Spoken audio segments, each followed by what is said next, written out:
தமிழக மக்கள் அனைவருக்கும் எனது வணக்கம். லாஸ்ட் ஒரு 2 நாட்கள் வெறும் ஒரு 2 வீடியோ தான் போட்டேன். அதை நாம் தமிழர் கட்சி இந்த மாதிரி பணம் வாங்கிட்டு பேசிகிட்டு இருக்காங்க, இந்த மாதிரி தொடர்ந்து இது பண்ணுறாங்க அப்படின்னு சொல்லிட்டு ஒரு 2 வீடியோ போட்டேன். ஆதாரம் கேட்டாங்க, அதுக்கான ஆதாரத்தை நான் கொடுத்துட்டேன். ஆக்சுவலாக இன்றைக்கி காலையில் நானும் என் அண்ணனும் சர்ச்சுக்கு போயிட்டு வீட்டுக்கு வரும்போது திருப்பி எங்கள் அம்மாவை கூப்பிட்டு நாங்கள் சர்ச்லேருந்து வீட்டுக்கு வரும்போது ராஜாபுரம்னு சொல்லிட்டு நம்ம அந்த வேர்டை சொல்லக்கூடாது, படிச்சிருக்கோம் எல்லாம் இது பண்ணியிருக்கோம், இந்த மாதிரி அவங்கள மாதிரி அநாகரிகமாக பேசக்கூடாது. ராஜாபுரம்னு சொல்லிட்டு நாம் தமிழர் கட்சி சார்ந்த உறுப்பினர், ப்ளஸ் அதை தாண்டி அவங்களோட மனைவியாக யாருன்னு தெரில, இன்னொரு லேடி ஒருத்தங்க, அவங்களுக்கு கூட இன்னொருத்தவங்க ரூபன் சொல்லிட்டு கல்லுக்கூட்டத்தை சார்ந்த நாம் தமிழர் கட்சி சார்ந்த கவுன்சிலர். இந்த கும்பல் என்ன பண்ணியிருக்காங்க, வீட்டுக்கு எங்கள் அப்பா கிட்ட பேசுறதுக்குன்னு வந்திருக்காங்க. ஆனால் இல்லைன்னா பேசுறதுக்கு தான் அப்படி. எங்கள் அப்பாவும் மரியாதையாக எங்கள் அப்பா ஊரில் காங்கிரஸ் கட்சியை சார்ந்த பேரூராட்சி தலைவராக இருக்கார். ஸோ நம்ம பொறுப்பில் இருக்கோம், நம்ம பொறுப்பாக நம்ம செயல்படணும் அப்படிங்கிறதுக்காக சரி எதுக்கு வீட்டுக்குள்ளே நீங்கள் பேசுங்க அப்படின்னு சொல்லிட்டு வீட்டுக்குள்ளே வாங்கன்னு சொல்லிட்டு வீட்டுக்குள்ளே வச்சு தான் நாகரிகமாக ட்ரீட் பண்ணி பேசுகிறாங்க. பேசும்போது நான் யதார்த்தமாக நானும் அண்ணனும் அம்மாவும் காரில் இறங்குறோம்.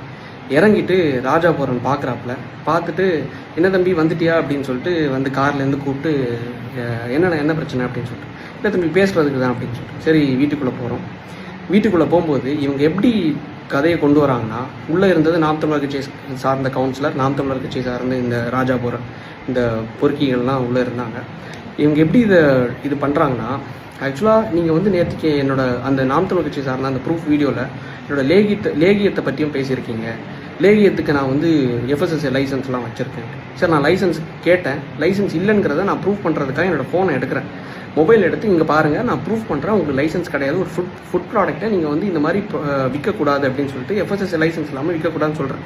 ஆக்சுவலாக நாம் தமிழர் கட்சி விமர்சிச்சதுக்காக நான் ஒரு 20 செகண்ட் பேசின ஒரு வீடியோ, அவனோட அந்த லேகியம் விற்கிற வீடியோவை எடுத்துகிட்டு கையில் ஒரு பேக்கில் அரிவாள் கத்தி, அதை தாண்டி இன்னொரு வெட்டருவா, இது எல்லாத்தையும் கையில் வச்சுட்டு எகிரி நடிக்கிறாப்புல அந்த வீடியோ நான் எல்லாம் ரிலீஸ் பண்ணியிருக்கேன். ப்ளஸ் அதை தாண்டி எங்கள் அப்பாவை தலையில், எங்கள் அம்மாவுக்கு உண்மையாக சொல்கிறேன், யூட்ரஸில் பிரச்சனை ப்ராப்ளம், வயிற்றில் மிதித்து எங்கள் பாட்டியை மிதித்து அண்ணனை அடித்து, அவனுக்கு இன்னும் ஒரு 2 வீக்ஸில் என்கேஜ்மெண்ட், அண்ணனை அடித்து இங்கே பாருங்களேன் இந்த இடத்துல என்ன பண்ணி வச்சுருக்கான் அப்படின்னு பாருங்களேன்.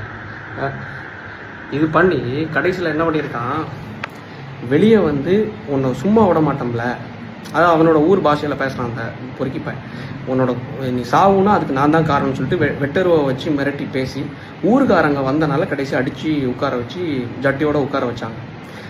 நம்மளோட நாகரிகம் அது கிடையாது.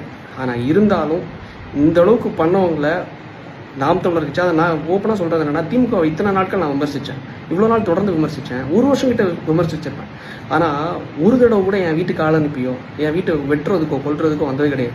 திமுக சார்ந்தெல்லாம் நான் பேசல, ஆனால் இருந்தாலும் இது வரைக்கும் நான் அஃபெக்ட் ஆனது கிடையாது.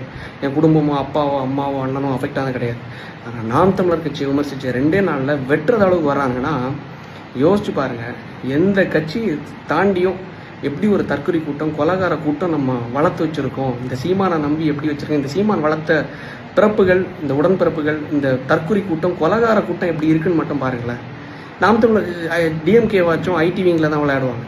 ஆனால் இந்த நாம் தமிழர் கட்சி, அதுக்கு முன்னாடி தான் இந்த சுனந்தாங்கிறவங்க நாம் தமிழர் கட்சியோட ITவிங் செக்ரட்டரி, மாநில செக்ரட்டரி, எனக்கு காலில் மெசேஜ் பண்ணுறாங்க, you will face the consequences அப்படின்னு சொல்லிட்டு. நான் அந்த கான்சிக்வன்சஸ் இதுன்னு தெரில, ஆனால் வீட்டுக்கு வெட்டி கொள்கிற அளவுக்கு இவனுங்க வரானுங்கிற கான்சிக்வன்சஸ் நான் எதிர்பார்க்கல.